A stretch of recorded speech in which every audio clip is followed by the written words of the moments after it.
दोस्तों नमस्कार। दोस्तों आज तो हकीकत आप जान लीजिए, अन्यथा आप इसी बात में फंसे रह जाएंगे कि प्रधानमंत्री ने चीन को लेकर जिन बातों का जिक्र किया वह सच है या झूठ है। क्योंकि बार बार आपके भीतर यह एहसास जागता होगा कि दरअसल देश के रक्षा मंत्री ने जो पहले कहा और प्रधानमंत्री ने जो उसके बाद कहा, दोनों में बहुत बड़ा अंतर है। जिन बातों का जिक्र देश के विदेश मंत्री ने कर दिया और उससे उलट प्रधानमंत्री ने उन्हीं बातों को नए तरीके से रख दिया, बड़ा अंतर है। देश के पूर्व सैन्य अधिकारी हों, देश के डिफेंस स्ट्रेटजिस्ट हो, जिन बातों का जिक्र कर रहे हैं प्रधानमंत्री ने उससे उलट की परिस्थितियां सामने रख दी, तो क्यों नहीं प्रधानमंत्री ने झूठ कहा या सच कहा, पूरा देश इसी में उलझ जाए। हमें लगता है इसकी जरूरत होनी नहीं चाहिए। इसलिए नहीं होनी चाहिए क्योंकि प्रधानमंत्री का पद अपने आप में इतना जिम्मेदारी वाला पद है, जहां पर जो शख्स बैठा होगा वह झूठ सच के बीच में चीजों को नहीं देखेगा। आप कहेंगे तो इससे पहले या मौजूदा वक्त में, जैसे आज ही लेफ्टिनेंट जनरल स्तर की जो बैठक हो रही है, उस बैठक का फिर क्या मतलब है? हम कह रहे हैं उतनी बात नहीं है। 6 जून को भी बैठक हुई थी, 10 जून को भी बैठक हुई, 12 जून को तो इसी बात को लेकर बैठक हुई कि गलवान घाटी के भीतर 3 जगहों पर जहां विवाद है उसे सुलझाया कैसे जाए। लेकिन फिर भी प्रधानमंत्री ने कहा कि दरअसल भारत की जमीन पर कहीं कोई सैनिक चीनी नहीं आया है। इसे झूठ सच मानने के हिसाब से मत चलिए। जरा यह सोचने की कोशिश कीजिए कि आने वाले वक्त में, यानी 1 साल 2 साल के बाद, जब आप मौजूदा वक्त के पन्ने पलटेंगे तो आपको लगेगा, अरे जिस वक्त हम इस बात को लेकर बहस कर रहे थे कि चीन को लेकर प्रधानमंत्री ने जो बयान दिया वो सच है या झूठ है, दरअसल उसी वक्त चीनी सत्ता के साथ भारतीय सत्ता कुछ नए संबंध बना रही थी, व्यापार की नई नई परिस्थितियां बन रही थी, कुछ नए समझौते हो रहे थे, एमयू पर साइन हो रहा था। ये आने वाले 2 बरस के बाद अगर ये पन्ने मौजूदा वक्त को लेकर खुलेंगे तो आप हैरत में आ जाएंगे, ऐसा कैसे हो सकता है। देश के भीतर तो गुस्सा है, देश में तो चीनी सामानों के बहिष्कार करने, तोड़ने फोड़ने की स्थितियां पैदा हो रही है, फिर सरकार समझौता कर लेगी। और यह बड़ा हाइपोथेटिकल क्वेश्चन है कि दरअसल ऐसा 2 साल के बाद ऐसा होगा। यकीनन अभी हम कह रहे हैं, लेकिन 2 साल के बाद यह क्यों होगा कोई भी कह सकता है। तो हमें लगता है कि किसी भी सत्ता को समझने के लिए या नेता को समझने के लिए उसके ऊपर जो जिम्मेदारी है, उन जिम्मेदारियों को लेकर वह का जो विजन है और जिस स्तर पे वो काम करता है, इसे समझना चाहिए। 15 तारीख को गलवान घाटी में हिंसक झड़प हुई, भारत के 20 जवान शहीद हो गए, उसमें एक कर्नल स्तर के भी अधिकारी थे। 7 दिन ही तो हुए हैं, आज 22 तारीख है। लेकिन याद कीजिए डोकलाम में एक तरफ तिब्बत, एक तरफ भूटान, एक तरफ भारत, और पतली सी मुर्गे की गर्दन की तरह उसको कहा जाता है वो है। और वहां पर चीन अगर कब्जा करने की दिशा में बढ़ रहा था और कब्जा कर लेता तो पूरा नॉर्थ ईस्ट का इलाका जो है वो भारत से कट जाता। बड़ी असंभव सी परिस्थिति थी, और वो 7 दिन की परिस्थिति नहीं थी, वो 73 दिनों की परिस्थिति थी। और डोकलाम में भारतीय सेना और चीनी सेना आमने सामने 73 दिनों तक खड़ी रही। 16 जून से लेकर 28 अगस्त तक 2017 का वाकया है। 73 दिनों के बीच में कोई सौदे हो रहे थे। 73 दिनों के बाद भी भारत सौदे दर सौदे चीन के साथ करता चला गया। उन 73 दिनों के दौर में भारत जिन कस्मों को खा रहा था, भारत से मतलब यहां राजनीतिक सत्ता है कि चीन के साथ व्यापार बंद करेंगे, चीन को छोड़कर अब हम आत्मनिर्भर बनने की स्थिति में आएंगे, और चीन को पता नहीं क्या उसके अल्टरनेटिव तौर पर हम क्या क्या रिश्ते बना लेंगे। तो 2017 को आज जरा पहले परख लीजिए, तब आप मौजूदा वक्त में इस झूठ और सच के खेल में नहीं फंसिएगा। आपके सामने कुछ फैक्ट्स रहने चाहिए। हमें लगता है एक एक करके आज फैक्ट्स आपके सामने रखते हैं। पहला फैक्ट तो हम आपके सामने यही रखते हैं कि दरअसल 16 जून को जब डोकलाम में चीनी सेना और भारत की सेना आमने सामने खड़ी थी और उसकी शुरुआत हुई थी, उस दौर में चले जाइएगा तो जबरदस्त तनाव था, और उसके बाद तनाव बढ़ते जा रहा था हफ्ते दर हफ्ते। लेकिन 16 जून के 4 दिन के बाद 20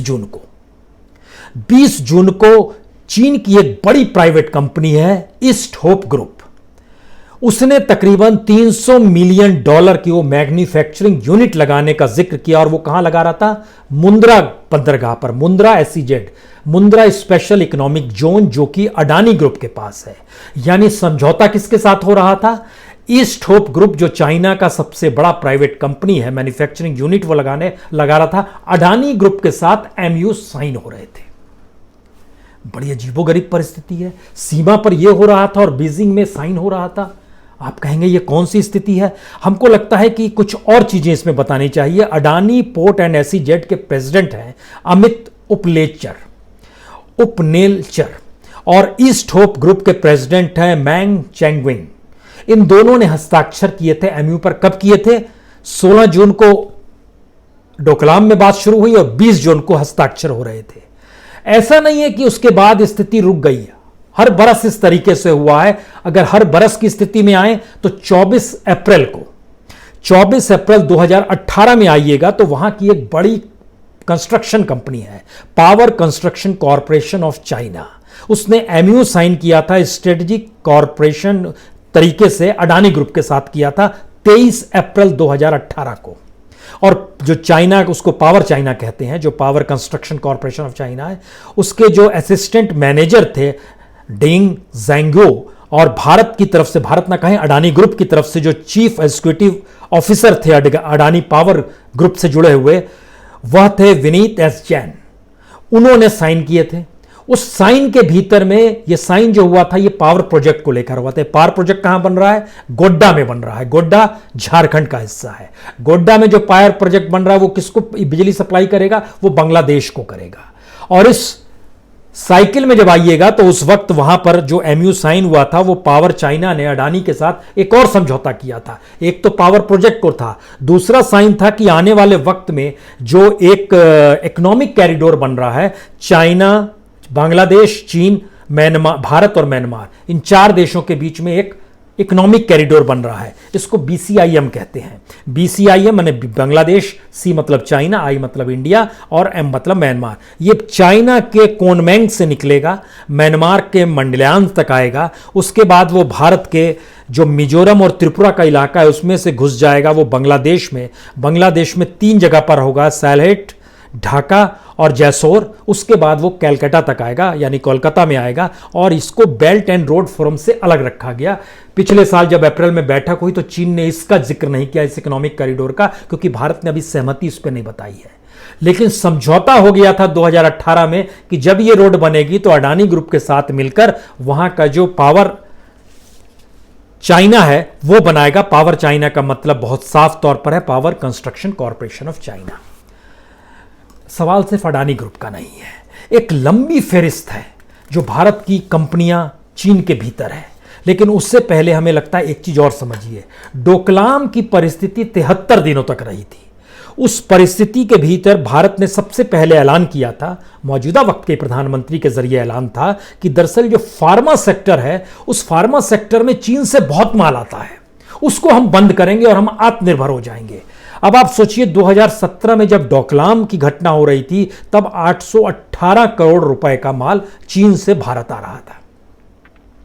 और डोकलाम के बाद अभी की स्थिति में आइएगा तो बढ़कर हम लोग पहुंच गए हैं 1149 करोड़ पे, यानी लगभग 330 करोड़ रुपए का इजाफा हो गया। यानी जिस फार्मा सेक्टर में हमको आत्मनिर्भर हो जाना चाहिए था, चीन से माल को नहीं लाना था, वो बरस दर बरस बढ़ रहा है और बढ़ते बढ़ते 330 करोड़ बढ़ गया। सबसे बड़ी बात तो यह है कि जो एक्टिव फार्मास्यूटिकल इंग्रेडिएंट होता है उसमें लगभग 70% चीन से आने लगा, जो डोकलाम के वक्त में लगभग 60% आता था, 10% उसमें इजाफा हो गया। जो पेंसिलिन है वो 80% अब हो गया है, जो पहले लगभग 70-72% आता था। जो इजिथ्रोमाइसिन है वो पहले 80% आता था, अब 90% तक आ रहा है। यानी डोकलाम के बाद निर्भरता कम करनी थी, आत्मनिर्भर होने का जिक्र उस वक्त भी था, लेकिन हो गया उलट, माल आ रहा है। इतना ही नहीं, हमें लगता है कि ओवरऑल अगर आप बिजनेस भी देखिएगा, डोकलाम के समय जो बिजनेस था चाइना के साथ वो तकरीबन $60 बिलियन का था, जो कि मौजूदा वक्त में बढ़कर 68 बिलियन हो गया, यानी 68 बिलियन हो गया, यानी $8 बिलियन उसमें भी इजाफा हो गया। भारत का भी इजाफा हुआ है। भारत लगभग 12 बिलियन से 16 बिलियन तक पहुंचा है। चीन के मुकाबले कम है, लेकिन भारत ने भी अपना माल खूब बेचा है। और इस खूब माल बेचने की परिस्थिति में हम कुछ कंपनी, हमने तो अडानी ग्रुप का नाम लिया चूंकि डोकलाम की घटना के वक्त ही एमयू पर साइन हो रहा था। लेकिन देखिए दोस्ती का आलम क्या है दोनों देशों के बीच में। लगभग डोकलाम के बाद से 22 बैठकें भारत और चीन के बीच में हुई है व्यापार को लेकर कि व्यापार बढ़ाएंगे। डोकलाम में कहा जा रहा था व्यापार कम करेंगे, जैसे अभी कहा जा रहा है व्यापार खत्म करेंगे, कम करेंगे, चीनी माल नहीं लाने देंगे, कंपनियों को नहीं घुसने देंगे, फला प्रोजेक्ट रद्द कर दो, ये कर दो, वो कर दो। अभी तो 7 दिन ही हुए हैं, वो तो 73 दिन का खेल था। उस 73 दिन के बीच बाद में 22 बैठकें हुई हैं। 22 बैठकों का जिक्र नहीं करते हैं, सिर्फ पिछले साल की महत्वपूर्ण 6 बैठकों का जिक्र कर लेते हैं। 2019 में जो बैठकें हुई हैं, नई दिल्ली में 22 फरवरी को बैठक होती है joint working group and skill development की, दिल्ली में बैठक हुई। उसके बाद बीजिंग में बैठक होती है 7 मई को, वर्किंग ग्रुप ऑन फार्मास्यूटिकल्स यानी फार्मा सेक्टर को लेकर फिर होती है कि हमको किसी भी रूप में, बड़ी तादाद में फार्मा कंपनियां भारत की चीन में हैं, हम उस पर भी आते हैं। फिर उसके बाद सितंबर में 7 और 9 सितंबर में न्यू दिल्ली में एक स्ट्रेटेजिक इकोनॉमिक डायलॉग होता है दोनों देशों के बीच में। 25 सितंबर को नई दिल्ली में एक 9th फाइनेंशियल डायलॉग होता है दोनों देशों के बीच में। 18 नवंबर को JWG यानी ज्वाइंट वर्किंग ग्रुप दोनों बैठता है सर्विसेज को लेकर, इस क्षेत्र में दोनों कैसे मिलकर काम करें, यह 18 नवंबर को होता है। और 29 नवंबर को, 28 और 29 नवंबर को वुहान वही शहर है जिसका जिक्र बार बार मौजूदा वक्त में कोविड-19 को लेकर हो रहा है। वुहान में नीति आयोग की बैठक होती है वहां के development research centre of China के साथ। यह सिर्फ 2019 की स्थिति हम बता रहे हैं, उसके बाद तो मान लीजिए आवाजाही रुक गई है इस दौर में, लेकिन 22 बैठकों में 6 बैठकों का हमने सिर्फ जिक्र किया है। अब जरा समझने की कोशिश कीजिए कि डोकलाम के बाद ही RBI ने बैंक ऑफ चाइना को इजाजत दे दी, कि लाइसेंस दे दिया कि वो भारत आकर बैंक खोल ले। और इससे पहले मनमोहन सिंह के दौर में ICBC यानी industrial and commerce bank of China जो था 2011 में इजाजत दी गई थी, उसके डोकलाम के बाद उसकी ताकत देखिए, उसने फिर बोला हम दूसरा ब्रांच खोलना चाहते हैं नई दिल्ली में। अभी तक उस पर मोहर लगी नहीं है, लेकिन उसको रद्द भी नहीं किया गया है कि हम नहीं देंगे। यानी आज नहीं कल दूसरा बैंक दिल्ली में भी खुल सकता है, industrial and commerce bank of China. इसके बाद देखिए कि जितनी बड़ी तादाद में चाइना के जो टूरिस्ट थे, चीनी टूरिस्ट, वो जो भारत में आए, उनकी तादाद 2018 में थी 2,25,000। भारत बड़ा खुश हो गया इससे। तो भारत के जो राज्य मंत्री थे पर्यटन के, KJ अल्फोंस हैं, वो उसके बाद चीन गए और उन्होंने 3 जगह रोड शो किया, ये बताते हुए कि भारत के इसी शहर में घूमने आइए। वो चीन के जो 3 शहर थे उसमें बीजिंग था, उसमें वुहान भी था, शंघाई भी था, गुंजाहू भी था। हमारे पर्यटन राज्य मंत्री वहां पर रोड शो कर रहे थे कि आप भारत में आइए, पर्यटन को बढ़ावा दीजिए और आप लोग के लिए हम सब चीज देने को तैयार हैं। ये पहली एक स्थिति साफ होती है। दूसरी स्थिति आइए, हर सेक्टर में, एक तो फार्मा सेक्टर का हम जिक्र कर रहे थे, उसके बाद आइए ऑयल एंड गैस सेक्टर में दोनों देशों ने अक्टूबर 2018 में पेट्रोलियम सेक्रेटरी गए, एक समझौता किया, बीजिंग पहुंचे थे और उनके मंत्री फरवरी 2019 में भारत आए। तो पेट्रोलियम के क्षेत्र में समझौता आगे बढ़ता है। फिर डबल टैक्सेशन और एविडेंस एग्रीमेंट जो है ये हुआ था 1994 में, लेकिन उसकी मियाद थी वो पूरी हो रही थी, लेकिन उसको नए तरीके से मई 2018 में फिर साइन कर दिया गया और कर दिया गया ठीक है, अब डबल टैक्सेशन में भी हमारी सहमति हो गई। इसका मतलब ये हो गया कि किसी भी प्रोफेशनल को कोई मुश्किल ना हो, इसके लिए सोशल सिक्योरिटी एग्रीमेंट एक किया गया। यह तो पिछले दिनों ही किया गया, नवंबर में किया गया। यानी प्रोफेशनल्स जो हमारा काम करते हैं एक दूसरे के देश में, उनको हम लोग सोशल सिक्योरिटी देंगे। यानी चाइना का कोई अधिकारी अगर भारत में काम कर रहा है, हम अपने यहाँ के प्रवासी मजदूरों को कोई सोशल सिक्योरिटी नहीं देते हैं। हमारा पूरा अनऑर्गेनाइज सेक्टर जो है प्रवासी मजदूरों से जुड़ा हुआ, और इस देश के भीतर में अनऑर्गेनाइज सेक्टर के भीतर इसमें लेबर्स की तादाद तकरीबन 45 करोड़ है। हम किसी को भी सोशल सिक्योरिटी नहीं देते हैं, लेकिन चीन के साथ सोशल सिक्योरिटी का समझौता हो गया। यह हुआ है 13 से 15 नवंबर 2019 बैठक हुई और उसके बाद मोहर लग गई उस पर।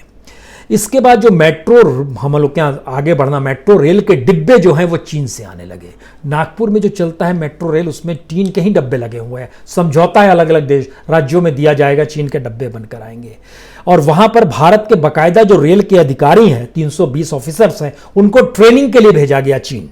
इसी दौर में डोकलाम के बाद की सारी स्थिति है साउथ वेस्ट जियागो टेक्निकल यूनिवर्सिटी है शेंडोंग में, वहां पर दिया गया। अब आप सोचिए कि चीन की 100 से ज्यादा कंपनियां भारत में हैं, भारत की कंपनियां भी चीन में होंगी।